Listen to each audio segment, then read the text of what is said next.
Assalamualaikum warahmatullahi wabarakatuh.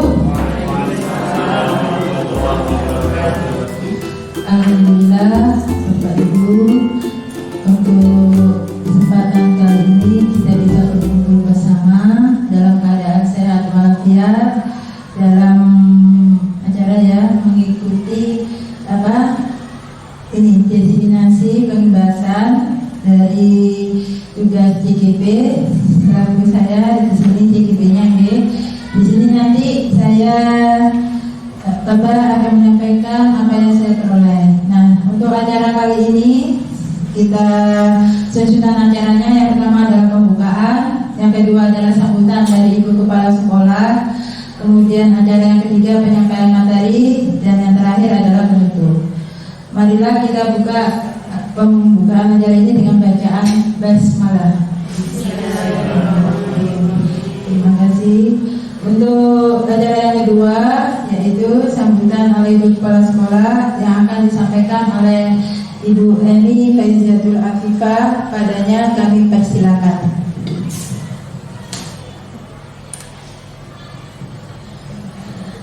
Bismillahirrahmanirrahim. Assalamualaikum warahmatullahi wabarakatuh. Rabbi shrah li sadri wa yassir li amri wahlul 'uqdatam min lisani yafqahu qawli.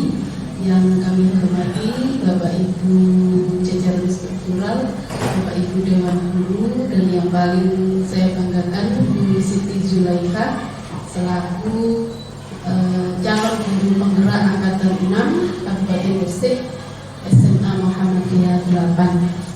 Syukur alhamdulillah pada siang yang cukup cerah ini kita masih diberikan kesempatan, diberikan rahmat dan nikmat oleh Allah, nikmat iman, Islam, dan juga nikmat sehat, sehingga kita berada di ruangan ini untuk melakukan kegiatan diseminasi budaya positif, disiplin positif, dan nilai-nilai kebajikan yang insya Allah nanti akan disampaikan oleh Bu Siti Zulaikha dalam keadaan sehat walafiat. Selawat serta salam semoga tetap terlimpahkan kepada junjungan kita Rasulullah Muhammad SAW. Bapak Ibu yang kami hormati, tentunya ini adalah kesempatan yang luar biasa untuk kita semua mendengarkan pengimbasan yang dilakukan oleh Bu Siti Zulaikha kepada kita tentang disiplin positif dan nilai-nilai kebajikan yang tentunya nanti bisa kita terapkan dalam proses pembelajaran dan pendidikan kepada anak-anak. Perlu Bapak Ibu ketahui, Bu Siti Zulaikha ini adalah sosok wonder woman, bisa dikatakan seperti itu.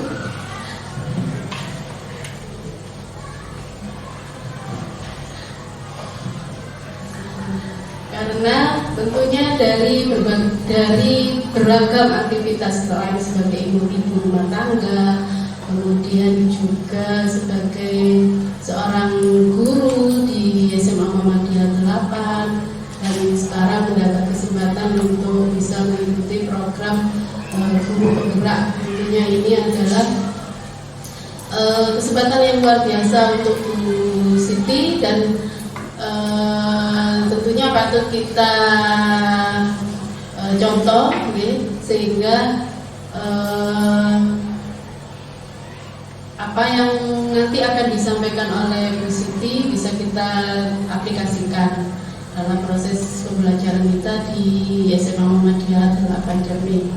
Tentunya sebagai sosok yang luar biasa, Bapak Ibu, banyak sekali yang patut kita teladani dari Bu Siti ini karena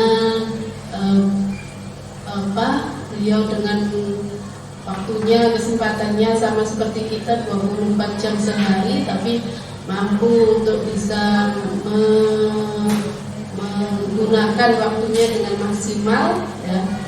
Jadi meskipun jarak yang cukup jauh harus ditempuh oleh Bu Siti dari sekolah menuju rumahnya sekitar 60 km, tapi tidak menjadi penghalang untuk Bu Siti mengikuti program ini. Dan seperti kita tahu bahwa program guru penggerak ini dengan berbagai aktivitasnya, dengan berbagai macam bentuk kegiatan, tentunya banyak sekali manfaat yang bisa diraih.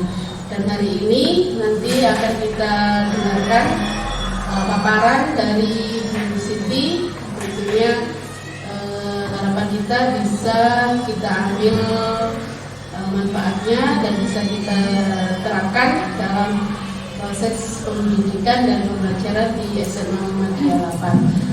Demikian yang bisa saya sampaikan, kurang dan lebihnya saya mohon maaf. Assalamualaikum warahmatullahi wabarakatuh. Terima kasih Bu Emi atas ininya. Bapak Ibu, untuk acara berikutnya yaitu penyampaian materi yang di sini akan saya sampaikan sendiri. Di sini saya menyampaikan materi tentang budaya positif. Nah, di sini itu materi yang saya peroleh selama mengikuti pendidikan guru penggerak. Dalam budaya positif, mungkin kata budaya mungkin terkenal ya, istilahnya sudah menyenangkan dengar berkali-kali. Apa sih budaya itu? Mungkin ada yang bisa menyampaikan, Bu Sintia?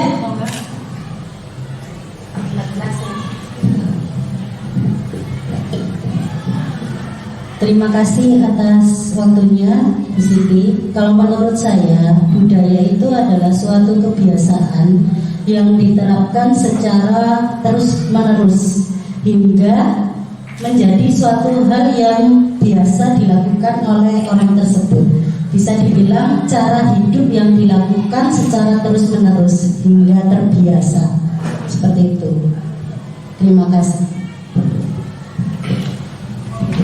Terima kasih Bu Sintia. Memang suatu budaya itu kan kita istilahnya terbentuk karena adanya suatu kebiasaan. Mungkin secara tidak sadar kita sudah melakukan suatu kebudayaan itu. Nah, di sini akan diperjelas lagi apa sih budaya positif itu. Di sini saya mengambil mengenai disiplin positif dan nilai-nilai kebajikan.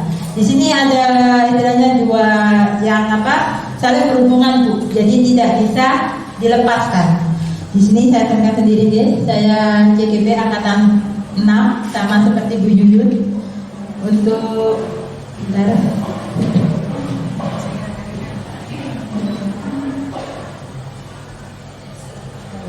Untuk pendampingnya sama, kita satu fasil, Bu Kiki. Ini guru SMK dari Banjarmasin, cuma kita beda PP, pengajar praktik.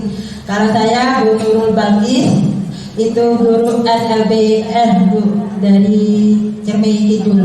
Beliau sangat hebat, bisa sebagai motivasi saya.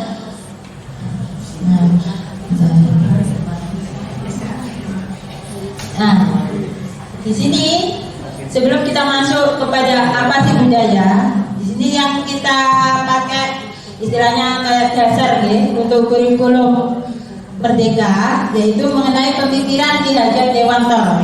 Di sini banyak beberapa filsafat yang kita gunakan. Salah satunya yaitu Asas Triloka, ya, Ingarso Insiwada, Irmantoman Karso, Tuguri Handa, Yani.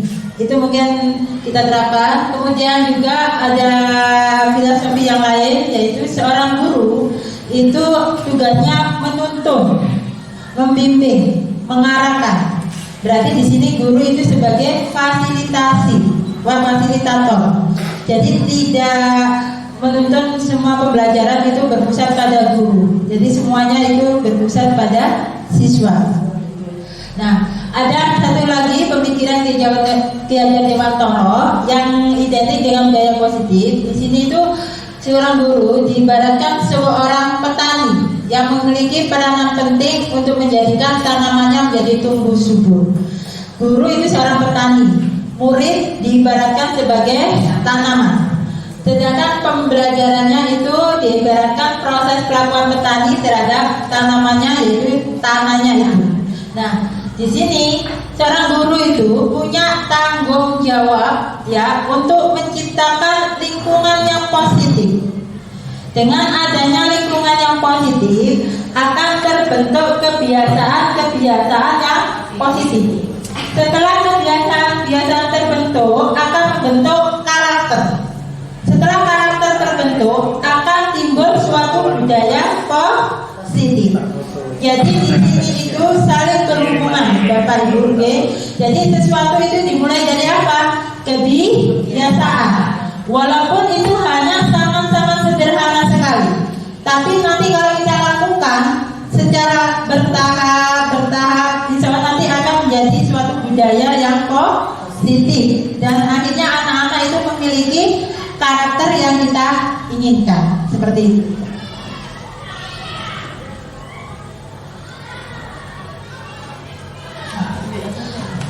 Saya katakan tadi dalam budaya positif di sini ada beberapa materi yang berhubungan. Yang pertama disiplin positif dan nilai-nilai kebajikan. Yang kedua teori motivasi, penghargaan dan hukuman dan restitusi. Yang ketiga keyakinan kelas. Yang keempat kebutuhan dasar manusia. Yang kelima 5 posisi kontrol seorang guru. Yang keenam segitiga restitusi. Untuk yang teori motivasi berarti di sini motivasi kita sebagai seorang pendidik. Kemudian penghargaan dan hukuman ini kan kalau kita ibaratnya kan seperti dua mata sisi mata uang ya, nggak bisa dipisahkan. Cuma nanti kita harus ada perbedaan ya antara hukuman, penghargaan. Ada istilah baru di situ yaitu apa? Restitusi. Restitusi itu apa sih Bu? Restitusi itu suatu program dari disiplin positif di mana membiasakan anak untuk melakukan istilahnya belajar mengenai kesalahannya sendiri. Jadi menemukan permasalahan, istilahnya solusi anaknya sendiri. Jadi kita mengajak anak untuk menyelesaikan masalahnya sendiri. Jadi bukan kita yang menentukan masalahnya, maksudnya menyelesaikan masalahnya bukan kita, tapi anak kita ada. Jadi kita kasih pilihan, biar dia itu punya tanggung jawab. Jadi karakter di sini yang muncul, nilai yang muncul adalah nilai tanggung jawab seperti itu. Kemudian keyakinan kelas. Kalau kita bicara mengenai keyakinan kelas, berarti nanti kita bicara mengenai kesepakatan kelas. Tapi di sini nanti identik dengan apa? Tata tertib. Tapi di sini diusahakan setiap Bapak Ibu guru mempunyai keyakinan kelas di kelasnya masing-masing. Maksudnya di sini di kelas all mapel ya Bapak Ibu ya. Jadi nanti mungkin anak-anak jika di pelajaran jenengan melakukan apa? Ada tindakan yang salah atau apa, nanti dikembalikan lagi kepada kesepakatan kelas atau keyakinan kelas. Jadi tidak monoton kita harus menjudge itu tidak. Itu. Kemudian kebutuhan dasar manusia. Di sini ada 5 dasar ya. Yang pertama kita kan bertahan hidup, kebebasan, penguasaan, kemudian rasa kasih sayang, kemudian kesenangan. Ini kebutuhan dasar kita sebagai manusia. Murid juga sebagai manusia. Jadi kita harus itu. Okay. 5 posisi kontrol, mungkin kemarin sudah disampaikan Bu Yuyun, 5 posisi kontrol itu kan ada 5. Yang paling apa ya istilahnya paling bagus itu yaitu sebagai manajer. Kenapa? Karena dari kita posisi manajer itu kita bisa membuat apa istilahnya sekaligus bisa menjadi teman, bisa sebagai pemantau juga. Ada 2 posisi kontrol guru yang berdampak negatif bagi siswa. Yang pertama penghukum, yang kedua membuat rasa bersalah. Itu kalau ya memang sewaktu-waktu kita butuhkan, tapi itu dampaknya kurang bagus bagi pembentukan karakter siswa. Mematikan Bapak Ibu. Jadi seorang guru kan tidak boleh mematikan karakter siswa. Kenapa? Karena siswa atau murid atau anak itu kan unik. Istilahnya dia mempunyai kelebihan dan kekurangan masing-masing. Jadi itu yang harus kita angkat. Okay? Begitu. Yang keenam ini mungkin baru segitiga restitusi. Ini ada kaitannya dengan restitusi tadi. Kalau segitiga restitusi di sini adalah tahapan-tahapan dalam penyelesaian permasalahan anak. Seperti itu.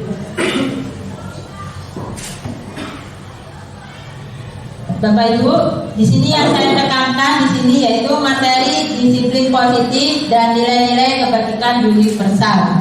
Ya, yang dibahas di sini nanti itu ada 3: perubahan paradigma, stimulus respon kepada teori kontrol. Mungkin ini hal baru nih. Yang kedua, makna disiplin. Mungkin kata disiplin sudah erat sekali dengan kehidupan kita. Kemudian yang ketiga, nilai-nilai kebajikan universal.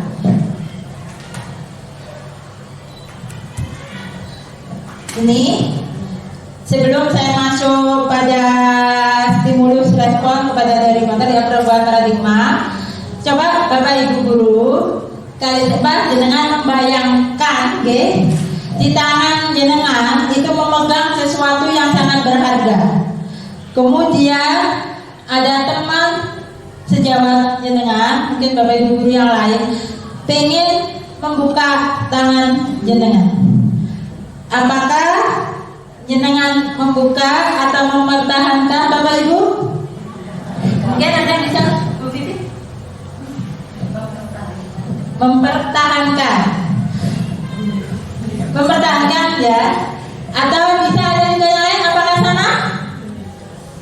Mungkin ada yang beda. Kalau Bu Vivi tadi kan mempertahankan genggaman tangannya itu tadi yang memegang sesuatu. Mungkin ada yang lain, Bapak? Pak Arkan bagaimana Pak Arkan? Kalau diminta misalkan jenengan punya sesuatu di tangan jenengan genggam, kemudian ada peminta, Pak Arkan boleh saya minta, itu bagaimana Pak Arkan? Jenengan kasih apa jenengan itu? Ya, kita lihat maksudnya ya benar tergantung. Artinya apalagi itu kan juga teman sejawat, barangkali bisa saja ditunjukkan, tapi juga mungkin ya dengan penjelasan. Jadi jenengan tergantung ya Pak, istilahnya apa yang digenggam itu tidak Pak? Ya. Jadi tadi itu kan kita memegang sesuatu. Ya, misalkan sesuatu yang sangat berharga, yang sangat berharga, ya sesuatu yang sangat berharga. Apalagi kita juga nggak tahu artinya sesuatu yang berharga itu kan juga tidak memberikan dampak yang istilahnya itu memberikan mador atau apa ya. Kemudian ada yang ingin mengetahui, apalagi itu juga barangkali teman sejawat yang bisa jadi dengan apa yang seandainya itu diketahui, kemudian dengan sepengetahuannya bisa memberikan yang lebih positif lagi. Nah itu kan bisa saja kita tunjukkan. Kalau seandainya disembunyikan juga kita kan melihat apa dampak dan dari menyembunyikan itu kan juga kita nggak tahu di sini. Dari manfaatnya gitu nih Pak, dilihat. Di sini Bapak Ibu berarti kalau kita memegang sesuatu, kalau misalkan teman kita membujuk, memberi uang pada kita, merengek gitu, berarti kalau Bu Pipin tadi tetap nggak diberikan ya Bu Pipin ya. Kalau Pak Arka ini tergantung ya Bapak ya. Kalau misalkan nanti barang yang jenengan pegang itu nanti dibutuhkan, jenengan yang buka jenengan apa teman jenengan Bapak? Jenengan apa? Jenengan sendiri apa? Ini yang buka kan boleh buka. Kalau misalkan jenengan tadi yang buka berarti jenengan sendiri. Ya ini tadi itu tangan itu tadi sifatnya doiria artinya, atau mungkin sesuatu maksudnya itu sesuatu itu ya kita buka ya sendiri kan. Jenengan buka sendiri. Ya. Bukan teman jenengan yang masa buka, dari jenengan kan. Ya. Ya artinya kan kita mengizinkan. Ya. Berarti dalam arti nggak bisa jadi itu kan sesuatu yang berharga itu kan tidak hanya di tangan saja. Berarti di sini, Bapak saya menangkap. Berarti sini apa kalau kontrol kan diri kita sendiri, Bapak Ibu. Jadi yang segala sesuatu yang ada diri kita itu kontrolnya adalah diri kita sendiri. Jadi kita mungkin kita bisa menerapkan itu kepada anak Jadi sesuatu yang ada pada dirinya sendiri itu yang memegang dirinya sendiri. Artinya apa? Yang bisa merubah dirinya sendiri itu adalah dirinya sendiri, bukan orang lain. Kenapa saya bilang begini? Nanti hubungannya dengan teori motivasi. Soalnya gini Bapak, untuk masalah pendidikan karakter, kalau tidak muncul dari dalam dirinya sendiri, terus terang, kalau tekanan keterpaksaan, maka anak-anak itu terus terang tidak bertahan lama. Iya atau betul? Nah, jadi sesuatu itu kalau yang berasal dari dirinya sendiri, dari unsur intrinsiknya sendiri, dari dalam dirinya sendiri, insya Allah itu akan bertahan lebih lama. Mungkin kewajiban kita sebagai kita sering comel, sering itu, tapi kalau misalkan nggak ada kita, anak-anak mungkin tidak melakukan. Malah itu yang kurang bagus. Soalnya kalau bisa siswa itu kalau nggak ada kita dia melakukan. Kalau misalkan sholat ya, kalau nggak diubrai kadang-kadang kan anak nggak berangkat.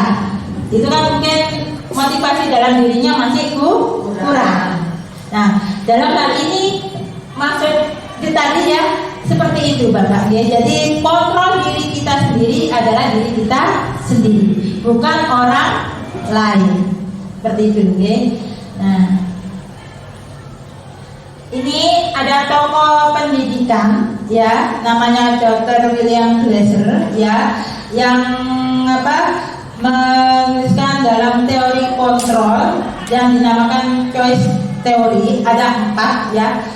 Ilusi guru mengontrol murid, berarti di sini kan cuma gambaran. Sebenarnya itu murid yang mengontrol dirinya sendiri, cuma kita yang nggak secara sadar membimbing murid untuk kita seperti itu ya.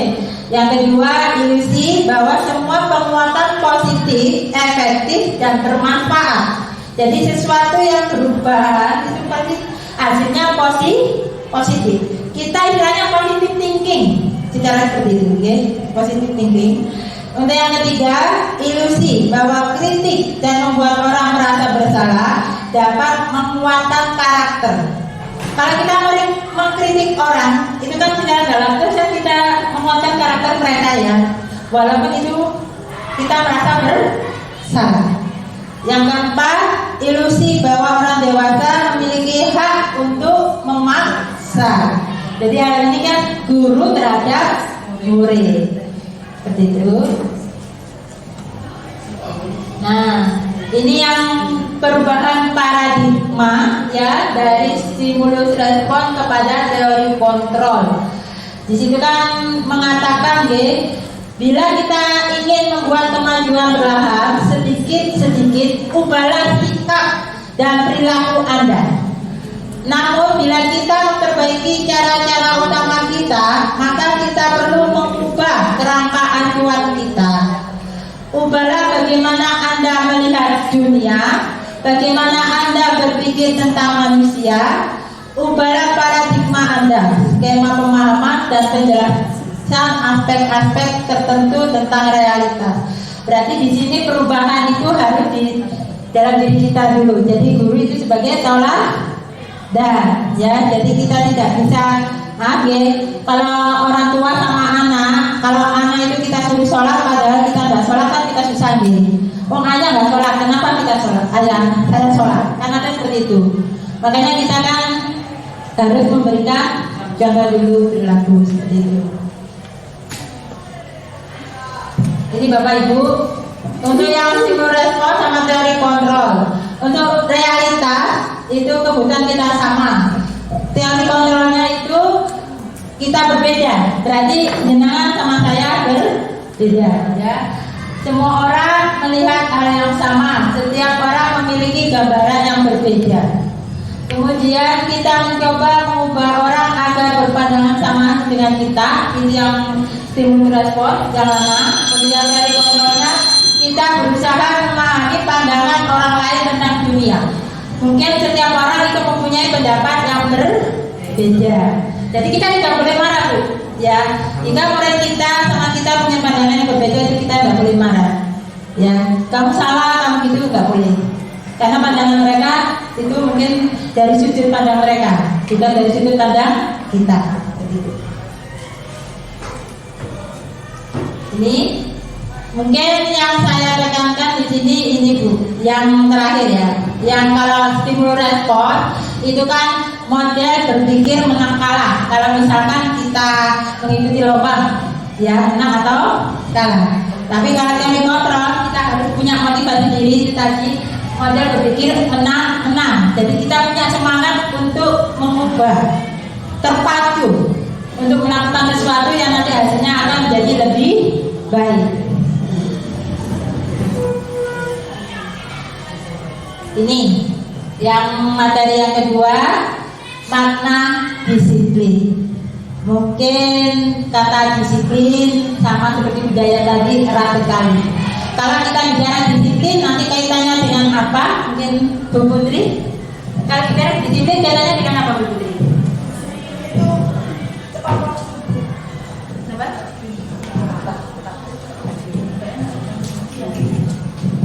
Disiplin itu kaitannya dengan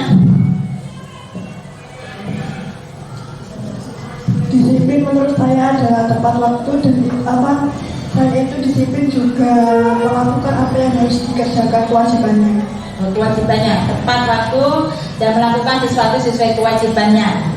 Mungkin ada yang lain Bu Walidah mungkin ya kata disiplin enggak menurut Jenang kata disiplin identik dengan apa? Sama seperti yang dikatakan Bu tadi ya Bu ya. Biasanya disiplin itu dikerjakan dengan tepat waktu. Mungkin untuk anak-anak disiplin itu Patuh gitu ya? Iya, bisa bertanggung jawab atas tugas-tugas yang sudah diberikan. Berarti di sini kalau saya cari secara garis besarnya yaitu disiplin itu adalah mematuhi katanya tepat waktu seperti itu identik. Berarti kan identik dengan apa? Peraturan. Jadi kalau kita bicara disiplin, pasti nanti kita bicara mengenai peraturan. Nah, di sini kata disiplin itu sering dihubungkan dengan kata tertib, teratur, dan kepatuhan.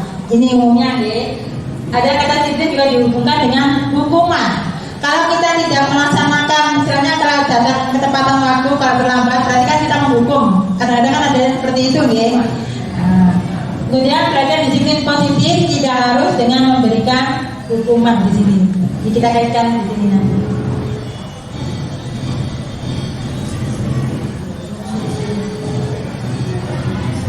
Ini ada dua nanti yang toko pendidikan yang bicara mengenai kata disiplin. Menurut KHD itu singkatan Ki Hajar Dewantara. Untuk menciptakan murid yang merdeka, syarat utamanya adalah harus ada disiplin yang kuat. Disiplin yang dimaksud di sini ada disiplin diri yang memiliki motivasi internal. Saya bilang tadi, kalau anak memiliki motivasi sendiri dari dalamnya sendiri, otomatis nanti berimbas pada disiplin pada dirinya sendiri. Kemudian yang kedua, pemikiran Ki Hajar Dewantara sejalan dengan tokoh pendidikan Diana Gosen yang dalam bukunya berjudul Restructuring School Discipline ya menyatakan bahwa kata disiplin itu dari bahasa Latin disiplina yang artinya belajar. Kan imbang ya Bapak Ibu ya. Tadi kan belajar, tapi di sini adalah belajar. Jadi kata disiplin itu adalah belajar. Kata disiplin juga berasal dari akar katanya, kata awalnya disiplin atau murid atau pengikut. Jadi di sini untuk menjadi seorang murid, seorang harus paham betul alasan mereka mengikuti suatu ajaran sehingga motivasi yang terbangun adalah motivasi intrinsik, bukan ekstrinsik ya. Jadi kita kalau punya disiplin itu kan untuk motivasi diri, sehingga dia itu muncul untuk mengikuti itu kan. Kalau jalan dirinya sendiri kan dia merasa senang sehingga ikut belajar seperti itu. Kalau kita paksa kan nanti hasilnya juga kurang maksimal. Nah,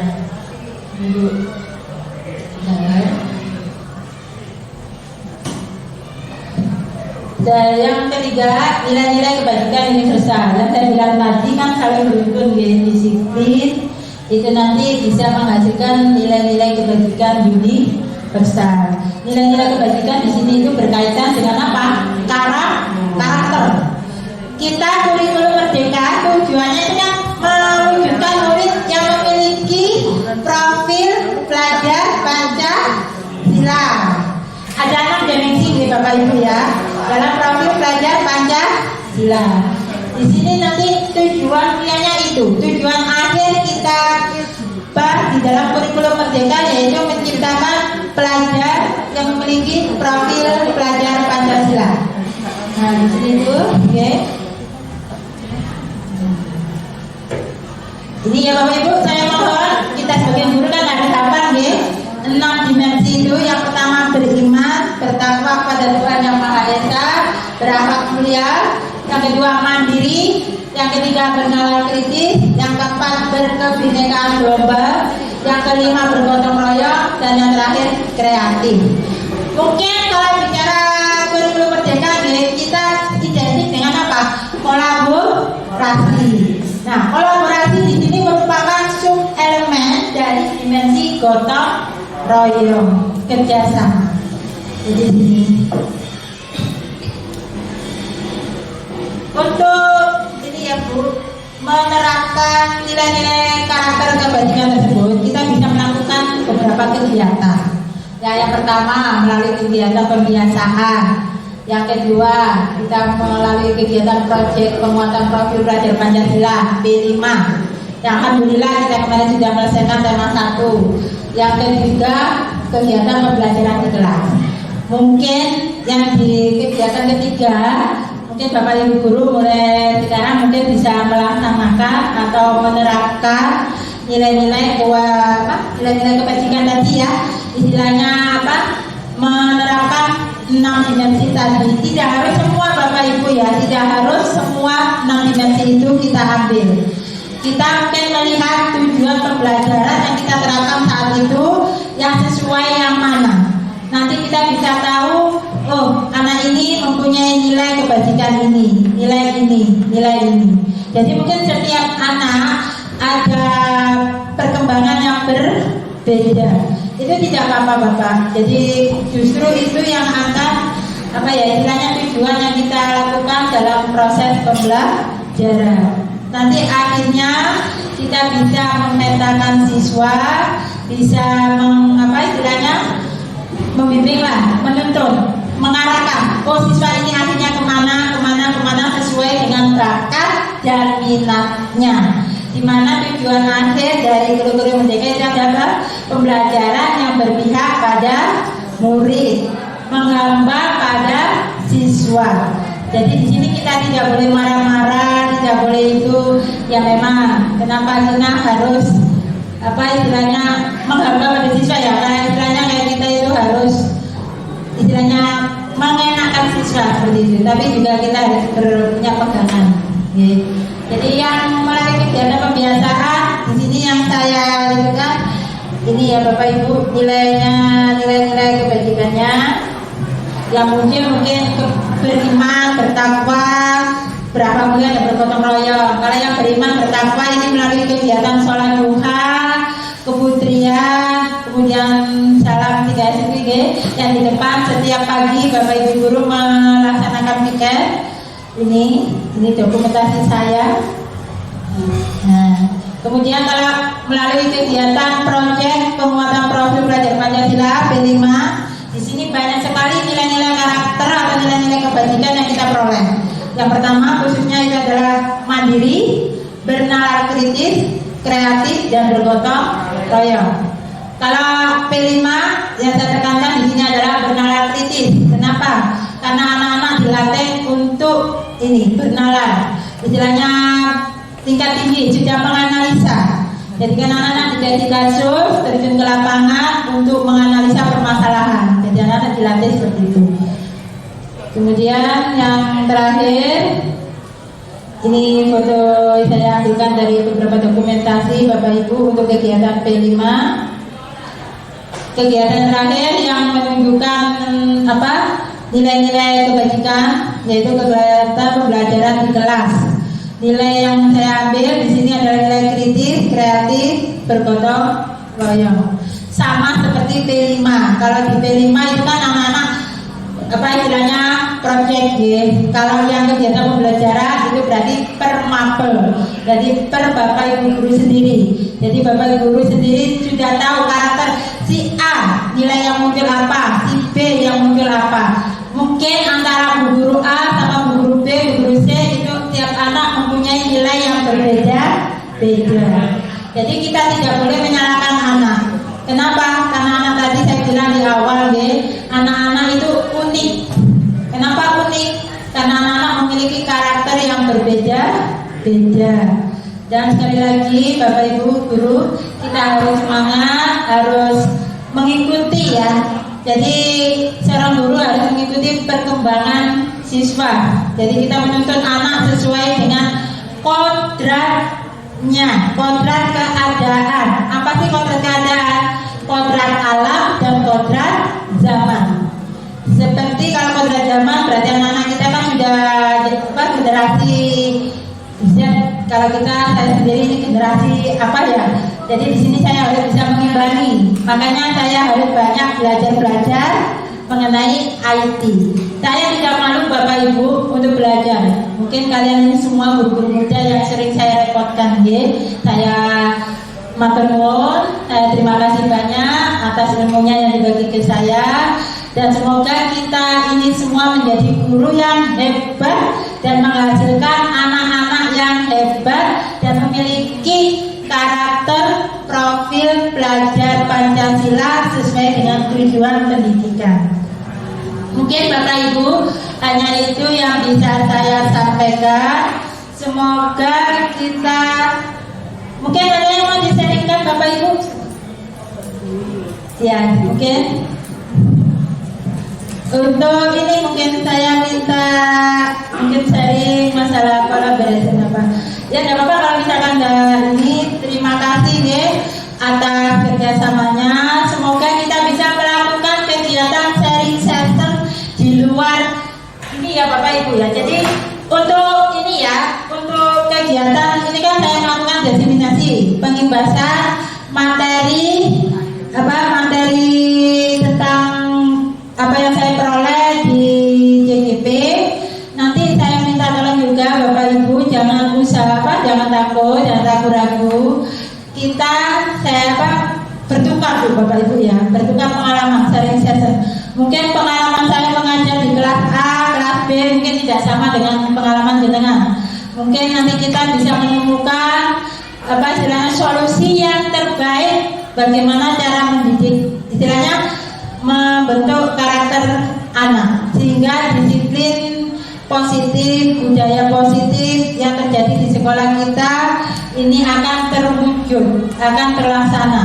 Jadi semua warga sekolah itu tidak usah ini ya Bapak Ibu ya merasa sungkan. Di sini kita saling menegur ya. Kenapa? Kalau kita merasa sungkan, merasa itu akhirnya nanti disiplin itu tidak terwujud. Okay? Jadi kita sama-sama untuk belajar, sama-sama untuk menciptakan suasana pembelajaran yang berpihak pada murid, yang menyenangkan, dan yang terakhir tujuan yang kita harapkan itu akan tercapai. Oke, Bapak Ibu, terima kasih. Saya akhiri matur nuwun atas kerjasamanya. Semoga kita bisa menjadi rekan sejawat yang super hebat. Terima kasih. Saya akhiri. Assalamualaikum warahmatullahi wabarakatuh. Waalaikumsalam.